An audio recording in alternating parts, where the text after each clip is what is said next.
New York Ninja tonight on 35mm. We were doing a quick tally in the lobby. How many people have not seen this movie? Who was saving it for tonight? Raise my hand. More hands went up. You're in for a treat. This is awesome. This is the director, Curtis Spieler, and he's going to be talking about the movie, Curtis Taylor. Well, first of all, thank you for coming out. Director is kind of a loose term, because for those of you that don't know, this movie was originally shot in 1984, and due to production issues and budgetary problems, the movie was essentially abandoned and never finished. Fast forward about 35 years later, and I'm working for the wonderful company Vinegar Syndrome, and I find out that we have all the original unedited camera rolls for the movie in our film archive, which is pretty amazing. So I went to the owners and asked them if they'd be willing to let me finish the movie because, like I said, it was unedited. It was all the original unedited rolls. The only problem was all the sound elements of the movie had been lost over time. So over about a 2-year process, I took and tried to make as much sense as I could out of the footage that was there, and basically edited a semi-coherent film, and wrote new dialogue, brought in some of our favorite genre actors to dub the voices, and we got a band called Voyager 3 to come in and do an original score, and let me tell you, the movie is pretty crazy. So, with that said, I will be doing a Q&A afterwards because I'm sure a lot of you will have questions, but in the meantime, sit back and enjoy New York Ninja.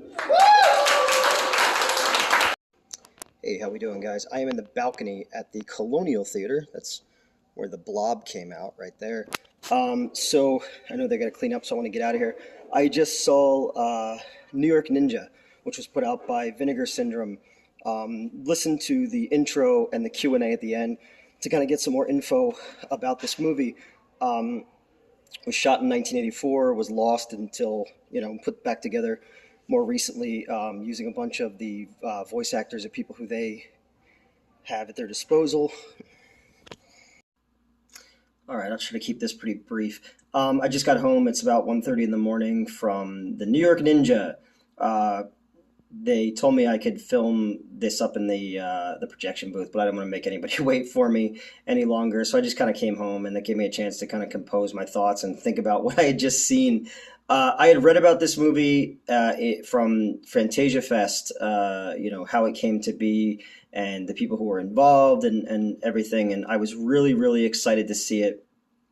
I was given a Blu-ray of it by a friend of mine, and but I knew that the Colonial was doing this show in 35mm, on the big screen and with an audience. So I waited, I refrained, I showed some discipline, and waited till tonight to see it. And fuck, I'm glad I did. I really am happy that I saw it in film. I'm really happy on film. I'm tired. I'm really happy I saw it on film. I'm really happy that I saw it with an audience too, because they got it. And it was like seeing Miami Connection for the first time. It was like seeing, it was like seeing The Room for the first time, or Samurai Cop. I feel like this movie is going to eventually get to that level of kind of fandom, and it's mind-blowing to think that like these types of films are just fucking sitting in a storage locker somewhere, just rotting away, and at the time, like the directors and the producers and the distribution companies thought it was worthless, so they just abandoned it. It's crazy to fucking think what else is out there, and at the time there wasn't a market for this. It would have been lost, it would have just faded to nothing. But then you have someone like Vinegar Syndrome who gets their hands on it. They dump all the fucking pieces out on the floor and they reassemble it with an eye for the type of people who would enjoy this kind of film. It's not for everybody. It's great. I really, really fucking enjoyed it. I had a big smile on my face the entire time. The audience was laughing and cheering. There's so many fucking crazy things. A fucking ninja on roller skates. As soon as I saw that, I was like, God damn it. Like, this is great. And it goes back to why I love genre film. And it's not just because of boobs, and it's not just because of gore. Like, those are the trappings of them. They're the reason, or a kid who grew up pre-internet gravitated towards these movies, because we didn't, where else were you going to see, titties, you know, like, so that's kind of why I gravitate towards those. And then you get interested in, you know, the idea of how they pull off the special effects. I got to hang out with Tom Savini a little bit at the Monroeville. Yeah, the Monroeville Mall. I'm like, what the fuck am I talking about? Because in the last video, I said the Mahoning Drive-In when I meant the Monroeville Mall, because I don't take notes. I just start talking and then just see where it ends up. You know, trying to learn how they pulled off some of those special effects, because they were like, they're fucking magic tricks, you know, and it made me a lifelong fan. And then getting into genre film and exploitation film, because when you go see a mainstream movie, there's certain margins that you know that they won't paint outside of. And when you go see an exploitation movie, there's no such thing as good or bad taste. It's you know, whatever they could get on screen for the little money that they have. And that's kind of why I fell in love with these movies, because anything is possible. And you know, a movie like this, Tonight, New York Ninja, it's charming in its naivete, sort of the same way that Miami Connection was, and it really shows through the film, and it shows through what the filmmakers who kind of reassembled this thing were able to do with it. You know, the movie itself is about John. John is a reporter. You know for a fact his wife is doomed, because the very first scene, she's like, "I'm pregnant. I love you. I'll see you tonight." And you're like, well, she's dead. And sure enough, one of the fucking dudes who looks like he's late for the Smooth Criminal music video stabs her with a clearly rubber knife in the stomach, and she slides down past an "I Love New York" sticker on the wall in the subway. And so John is distraught now, and he has a Y, which is on par with Darth Vader's no. And then he fucking drop kicks a picnic table. So the town is overrun by costumed thugs, basically. This movie looks like if Troma made an adaptation of a 80s side-scrolling beat-em-up. You know, it feels like Double Dragon at parts. It feels like Bad Dudes at parts. It feels like, you know, not Savage Streets. That's the Linda Blair movie. The fuck is the Streets game? Whatever. I'll think of it later. But Streets of Fury. See, I got it. Where all the villains are wearing like ridiculous costumes, and they laugh at their own jokes more than I do. There's like ski masks and fucking jock straps on the outside of their pants, and leather vests, and skiing goggles, and Genghis Khan hats, and just like every villain is just like dressed as garish as you could possibly imagine.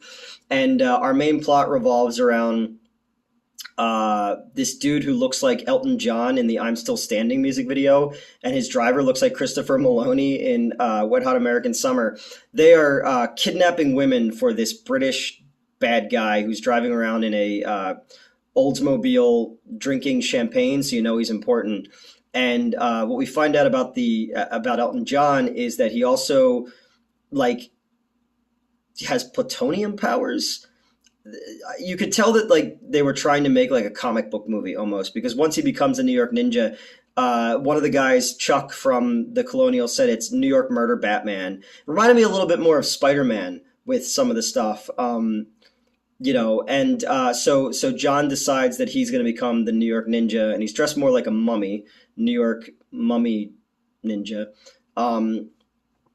And that's a bad joke. I should start this whole thing over now, but I've been talking for 6 minutes, so fuck it. So he's just out there fucking taking dudes out with ninja stars, which he's branded because they say the New York Ninja. And people start to love the New York Ninja, and they start making T-shirts that say "I love the New York Ninja," sort of like Troma's, you know, "I love the Monster Hero" from the Toxic Avenger. And these both movies were made in '84, so I'm wondering if there was any overlap there.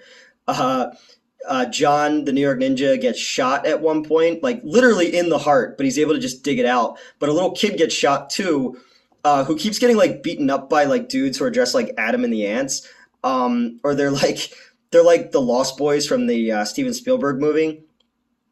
And so he takes this little boy back to his like lair. But I'm thinking like, so a dude dressed as a ninja is walking through New York City carrying a bleeding child. But again, it's New York. People just learn to mind their own fucking business. So he nurses this kid back to health.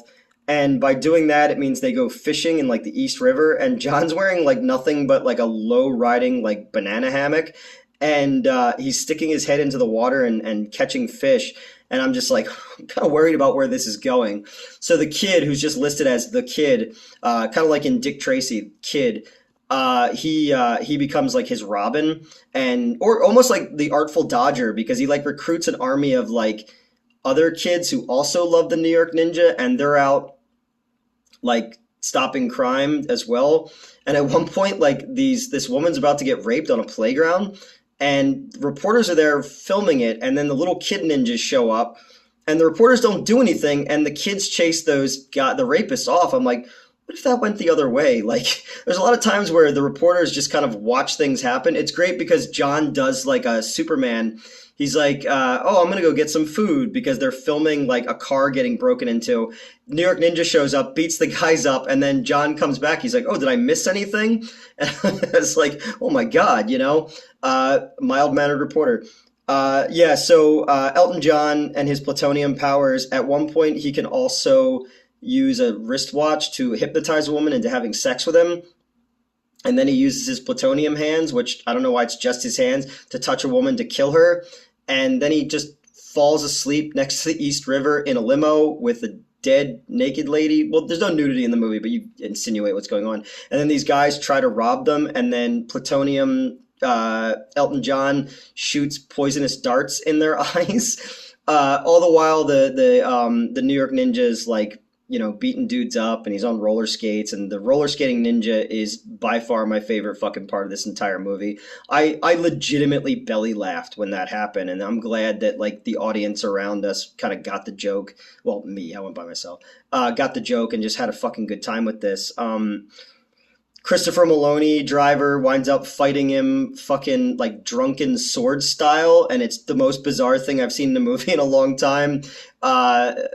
They infiltrate the lair of all the kidnapped women. It turns out that British bad guy was actually working for Interpol to bring down plutonium guy, and John catches guys in a net, like a ninja net, but it's really just a volleyball net. And there's some amazing like reverse shots of this movie where like he clearly jumped down, but they just played in reverse to make it look like he's Spider-Man and could jump up.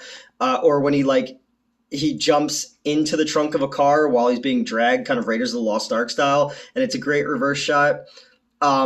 The detective, who was apparently supposed to be played by Rudy Ray Moore, I need to cover a Rudy Ray Moore movie soon, because he's an inspiration of mine. Just ninja fighting and fucking at the end, like plutonium guy steals a helicopter, and this poor pilot guy gets caught up in this whole thing, and John's hanging from the helicopter. And I'm worried about the actors in this scene now, because hearing what the director said about how this thing was put together, I was like, if he died, they could just film the rest of the movie with a guy in a ninja mask and nobody would ever know. And then John throws an invisible bomb, because we don't see the bomb, and you just hear ADR go, hey, what's that sound? And then the helicopter explodes, which means that John killed that pilot in cold blood. And then the police catch him, and they take him in, but all the kids come running out with I Love the Ninja Hero. And so John just ducks down below frame, and he gets away, and he's up on the roof, and the reporter tells him, like, he saved the day. Like, I sure hope that one day you can meet the New York Ninja. He goes, I sure hope so too. And he winks at the camera, and it ends that way. And then over the credits, there's like a rap song with like street performers. And then it says the New York Ninja will return in LA Ninja. Obviously Vinegar Syndrome put that there as like a fun, like, little thing, but I really hope that happens. It's insane to think that, movies like The Miami Connection and, Miami Connection, Samurai Cop, all this shit that like is just sitting rotting. And at the time it was useless. They're like, what are we going to do with this? It's a piece of shit. But when people who genuinely love this stuff get their hands on it, they can really create something for that target audience, and it becomes, you can feel the joy and the hard work come through the screen. And I genuinely enjoyed this movie. And there's other movies that companies tried to do, like, what was the other one? Mad Foxes or Dangerous Men, which are just too mean-spirited You know, they always say like it's the what the fuck, or it's the, the holy grail of what the fuck movies. And I'm like, yeah, I get it, but it's just there's not, it doesn't have that same kind of joy and charm and quirk to it that like something like this or a Samurai Cop or especially Miami Connection. Anybody who knows how that movie was just found by Tim League from Alamo Drafthouse just in a blind lot, and it became this fucking thing, or like a Troll 2, which people just abandoned and didn't care about, and it found its second life. That kind of stuff is why I love exploitation movies. When people putting a movie together are kind of naive and they have more moxie than talent, and they're trying to put on a show, but it just doesn't fit together because they don't have the skill set to make it work. And you can tell when people are trying hard to make something special, even if it's a piece of dog shit, it's charming. And this is the kind of movie that I'm glad I saw it with a crowd. I'm glad I have it now on Blu-ray so I can show it to other people. The dude who plays John is a good martial artist, and there are scenes in this movie which are shot competently.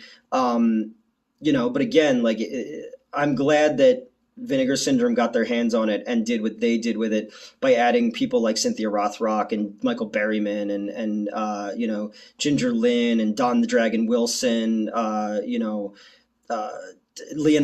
Quigley as the reporter. I'm glad that like they did that and they made this kind of fun genre love letter to kung fu films and New York in 1984. New York was a fucking shithole in the 80s, and it shines through when there's shots on 42nd Street. And this was great. This was really fucking good. And I also think a lot about the people who were involved in this movie while they're making it, and they put their time and their efforts into it, and they never see the finished product until now. They probably put it way out of their minds. And I think about like things that I've shot with people that never get edited or just get deleted. I was thinking recently because of the Winnie the Pooh horror movie that's coming out back in 2015.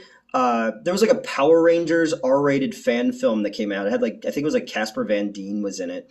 And that was getting so much press that I wrote The Girl with the Purple Dinosaur Tattoo. And it was sort of like an Operation Paperclip type of thing where the government was testing an auditory ocular hallucinogen on test subjects. And what it was the little kids they were testing it on. So Barney, sorry, I'm choking. Barney was actually part of this government project where these kids weren't really having song and dance adventures. It was a hallucination. And the government was forced to kind of like, MK Ultra it and let people know what was going on. And then we cut to Allie, who's in my The Women of Schlock and All video, and she's in a bunch of my stuff. She's a really good friend of mine. She plays this kind of one of the kids grown up now, and all the kids either committed suicide or they're addicted to drugs or alcohol because Barney, this twisted, nightmarish version of Barney, still comes to them. And I shot this really fucked up, funny little short film, but the director, the guy I used to do Underbelly with, he didn't want to work on it anymore, so he just deleted it. But this dude Mars Homeworld, this fucking amazing musician, I paid him to give me the Barney theme, but in the cue of Nightmare on Elm Street's theme, and it's just awesome. And then I tried to recycle it in 2019 or 2020. I wrote an AVGN episode that was going to be Barney Hide and Seek, I think it was. It was a Sega game. And I wrote it to start as a review and then literally just becomes Silent Hill. The dude, if you ever saw the video on the other channel where we go to the Vampire Museum, that guy also owns this really cool piece of land with this weird old fucking barn in it that's like 3 floors, and it's really gothic looking. And I wrote it to kind of be this like kind of the Upside Down meets Silent Hill, and all the ways that the obstacles in the game that Barney has to do actually wind up being kills in this. And we had like all the kids from the show they're trapped in this game forever in this purgatory, and the nerd has to fight his way out, and in the end he kills Barney and tells him they're all free, but it turns out that Barney was the one that was trapped there and the kids were keeping him there. So now the Barney doll that we saw on the sofa is now a nerd doll and he's trapped in there. And COVID happened and it just seemed like a lot of work. So, that never happened. So that kind of bummed me out because that was a fun one to write. And I was excited to do a bunch of practical effects back, with, those people. But it's just another one of those fucking things that like you write something or you shoot something and it never sees the light of day. So the fact that more of these type of films are being discovered and, and turned into something that audiences can go to a movie theater and enjoy as a group or get together and fucking drink or smoke or whatever they're going to do and just enjoy these kind of movies. It's awesome. And again, it's why I'm a fan of genre films. You're thinking like, you watch one of these movies and you just go like, what planet was this made on? And how can I find more of it? And I'm just such a huge fucking fan of this stuff. I'm such a huge fan of companies like Vinegar Syndrome that are like keeping this stuff alive, because a lot of movies never made it off VHS or film prints that get lost forever. And then we're missing out on all this shit. And I'm excited for the coming years of what the fuck else are we going to find that's just like hidden somewhere in a storage locker or something like that. It's crazy. It's super cool. And thank you, Colonial Theater. Thank you, Vinegar Syndrome. I hope more people check this out. If you have seen it already, please let me know what you thought of it. Stuff like Action USA not too long ago got a re-release, and I'm working with Wild Eye releasing on a lot of, they're remastering a lot of these shot on video films from the 80s and 90s and the early 2000s that they're putting out, Visual Vengeance. And it's cool to see like a bunch of people who are just like, we don't have any big stars, we don't have any like money, but this is what we're going to try to do. And that's pure exploitation. That's pure value. It's the type of things that, it's that punk rock aesthetic, man. It's that like, fuck it, we're gonna do it anyway. We got a fucking dude who can do high kicks and shit like that. Let's just fucking roll. And they probably filmed this a lot illegally in New York City with a bunch of non-actors, and it rocks. It fucking rocks, dude. I genuinely am happy that I went and saw this in the theater, and I hope you guys check it out as well. Stick around. Right after this is the Q&A with the director. I hope you like it, and have a good night. Wow. Wow. So I'll have a couple questions, and then we'll turn it over to the audience to let them ask a few. I'm just going to start with, so you're putting this together and you're thinking, I have a kung fu movie here shot in 1984, and then you have the plutonium killer shows up. So did you think that maybe you had two movies on your hand at one point? Well, yeah, all right, so as I explained at the beginning, we had nothing to work off of. Literally all we had in our film archive was a bunch of film cans labeled New York Ninja. We had never seen a single frame of film, and I didn't even know if we had a whole movie at the time. So I went to the owners and asked them, I said, listen, I know we have this unfinished movie in our film archive. Would you guys be willing to let me finish the movie if I can? Like, can you give me a budget and let me do it? And they said, sure, if you can make it happen. And I said, all right. So for probably a few months, I was going through the footage just by myself. Again, it's just silent, it's all unedited. And I'm trying to figure out what the hell is going on in this thing. And like really all I had to go on at the beginning was just the slate at the beginning of each shot to tell me which scene and which take it was supposed to be. And so I kind of structured everything based on the slate and kind of edited the scenes as I went along to see kind of what worked, what was finished, what wasn't, all that kind of stuff. And then when I pieced it together and laid it out in the order of the slate, it made even less sense than it does now. So, and we kind of expected that from the beginning. So, really at that point, the only option I had was to just kind of edit my own film off of it and kind of move things around and make whatever scenes I could work and try to kind of tell the most coherent story I could. And so, yeah, like, for example, like the Plutonium Killer, like my best guess is they were trying to make sort of like a kung fu comic book movie, and so you have this super villain, you have these like kind of over the top characters and all that kind of thing. But, really my job was to try to kind of piece it together the best I could and make a coherent story, and then kind of write my own dialogue, use kind of, if I could read the lips, I kind of used what was there. When I couldn't, I kind of filled in my own stuff and kind of tried to tell the story that I could. So that was like the basic process. Did you bring in a professional lip reader? Because sometimes it's spot on. No. It's really good. Well, thank you. No, because like we would have had to bring somebody in to read every single like take. So basically, the decision I made at the very beginning was to actually just edit the smoothest movie as possible. I didn't really worry about what they were saying. So like some of the dialogue sequences, well, some of the dialogue sequences, because like the movie was shot poorly, and I tried to make it the smoothest that I could. And so like even when it was dialogue, I just kind of cut what was the smoothest shots and then kind of filled in the dialogue later. And so after I did that, I then sat down, and after I had made my edit, I then watched the movie and tried to kind of figure out what they were saying. And that way, if I could read the lips, I used what was there. If I couldn't, I filled in, and tried to match it, sort of the closest that I could. A lot of movies like this in the 80s, they dubbed a lot of films, so you have a lot of leeway. But then it was like a back and forth game. So sometimes I'd be like, okay, well, I can kind of move this scene, like this scene here, and try to, make it fit the mouths a little better, or what I wanted to write, and then I would change this word here, and honestly, I have to give a lot of credit to the company called 3 Beep out of New York. They did a lot of the dubbing of all like the ancillary characters, all the punks, everything like that.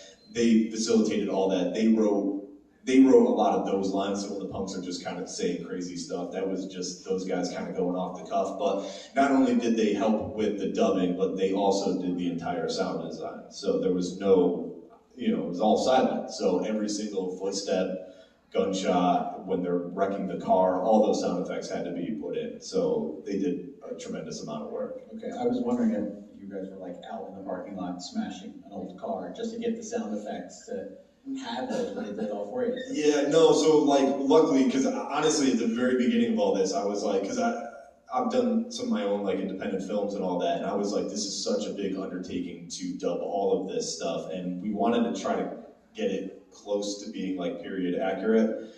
So one of the good things about 3 Beep is that the guys who work there, a lot of them, they've been working in the industry for a long time. So it was easy for me to work with them and say, this is the kind of sound we're trying to go for, so that it didn't sound too modern, and they kind of got that. But, they have a whole, like,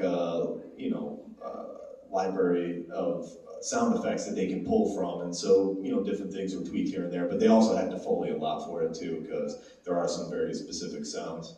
Cool. My last question, we'll turn over to the audience. Did you speak to the original director, John Liu, at all? No, so for people who don't know, John Liu, the actor in it, he was a martial artist from the 70s. He was in a lot of kung fu movies. He's actually a very good fighter if you've seen any of his actual films. What we kind of know about him is that he acted in a bunch of films in the 70s, and then kind of in the late 70s, early 80s, he started making his own films, directing them, and they were really very poor films. And so Arthur Schweitzer was a producer in New York who owned a company called 21st Century Distribution, and they distributed a lot of films theatrically in New York, and they started doing their own original productions. And they wanted to do a kung fu movie here in America, and they hired John to come in and do it. And what we know of the original production was just, it was really just kind of a mess. Like there was a script, they went out, they tried to shoot the script, but like the actors never saw the script. We had heard that from the people we were able to track down that they would just kind of make up scenes as they went along. And John had this idea in his head, but nobody knew what that was. And so, eventually the movie sort of failed, and then he went back to, honestly, we don't really know. We tried to track him down, but, there's a big time gap between 84 and 2020 when we were looking for him. We contacted a bunch of martial arts historians and guys that work in that field, and the most we found out was that he's potentially living in Vietnam, but that's as far as we really got. So, really at that point, it would have been nice to find out, but, the film had been abandoned by him, it had been abandoned by 21st Century. We even heard that at one point it ended up with Trauma, and Trauma was like, nah, because it would have done a lot of work at the time. Like, in in the 80s trying to do all that sound work. I believe at that point the sound was already missing. So Troma passed on it, and that eventually ended up in our film archive. So, it really kind of just became Vinegar Syndrome's film at that point. So. Cool. Chuck, you had a question? Two questions, actually. So the first question is, can you tell us what your reaction was when you realized that your Ninja movie had a roller skating fight? Well, yeah. So this was the hardest part, was not telling anybody what was going on. So we had no idea what any of it looked like. So we kind of went into this blindly, and as we're scanning the film, the first thing we had to do was scan the film, and it was hours of footage. And so we were kind of doing it in shifts, and the guys that kind of handled the film scanning at Vinegar Syndrome, they were doing it, and they kept coming and grabbing me from the other room, being like, dude, you gotta see what's happening now. He's hanging from a helicopter, or he's on roller skates. And so I kept saying, I was like, oh my God. Because we had no idea. I honestly thought the film, considering it was abandoned, I assumed it was gonna be just really boring and probably just a bad movie, not a good bad movie, and we were gonna have to work to make it entertaining. But once I actually got the footage and started going through it, I was like, holy shit. It was every scene was entertaining to me just going through the raw footage. So I was like, wow, this is probably gonna play really well with a modern audience. So, but that was the hard part, is that I was really the only one seeing all the footage. So, because I was working mostly nights and weekends on it, because Vinegar Syndrome, we have a really busy schedule, and the only time I could really work was nights and weekends, mostly weekends. And so I'd be there by myself in the building pretty much going through the footage, and I was the only one seeing it for quite some time. And so keeping it quiet was kind of the hard part. So my other question is, so you got all of these crazy sequences, which really moves to the film. What did you cut? What didn't make the film? Well, so actually, product plug, but the Blu-ray that's out there, for anybody who doesn't have it, there are some deleted scenes. So the hard part was really just trying to figure out which scenes I can make work, because there are some scenes that were really just not finished. And or there was some kind of problem that made the scene unusable. So, for example, when you first see the ninja in his outfit and he throws the throwing stars at the guys, that scene is supposed to go on longer because it kind of cuts, with him on the building. He does kind of jump down and start to fight those guys, but the film rolled out and they never shot the rest of that sequence. So it scenes like that where, that's the first appearance of the ninja. So I'm like, well, I have to keep this scene and I have to make this scene work. So I just, edited it as creatively as possible to make that scene work. But then there were scenes that either just didn't fit or, just didn't work. So there's about a dozen edited scenes. They're silent. They never got to the the sound state phase.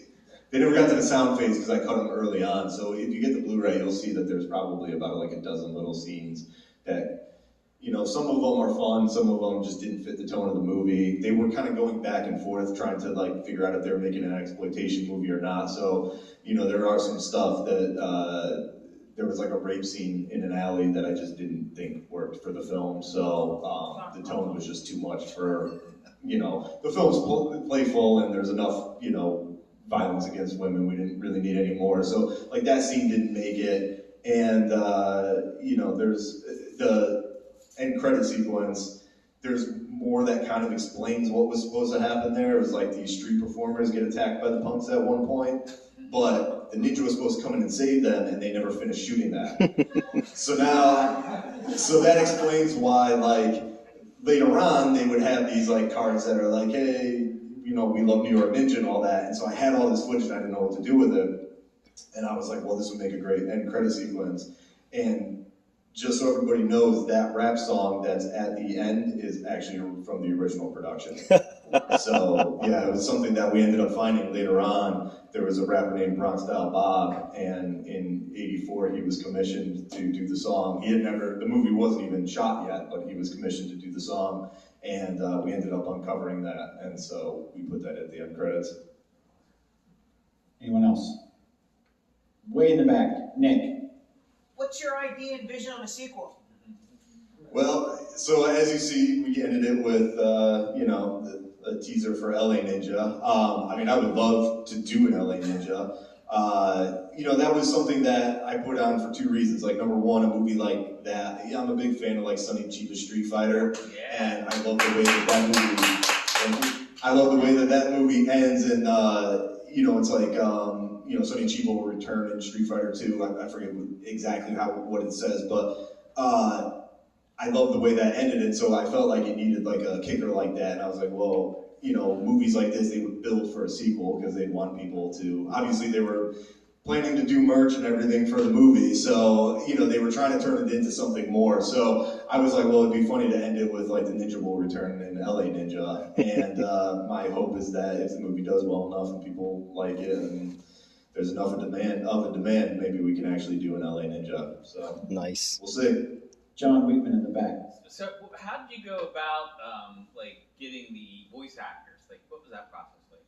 Yeah, so most of the main characters, like Cynthia Rothrock, Leanne Isaac Kennedy, Michael Berryman, all of them, they were all people from other movies that Vinegar Syndrome has released. So we made a decision early on that we would stay within our own like Vinegar Syndrome universe. So there was some like right away, like Linnea Quigley, like we've released a number of her movies, so we knew we had to use her. And Don the Dragon Wilson, we've put out one of his movies, and so finding the right genre actors. The hard thing was we kind of limited ourselves by staying within our camp, but I think we kind of found the right people, and we had connections with a lot of them, so we were able to bring them in. And then, like I said, 3B kind of filled in the rest of them.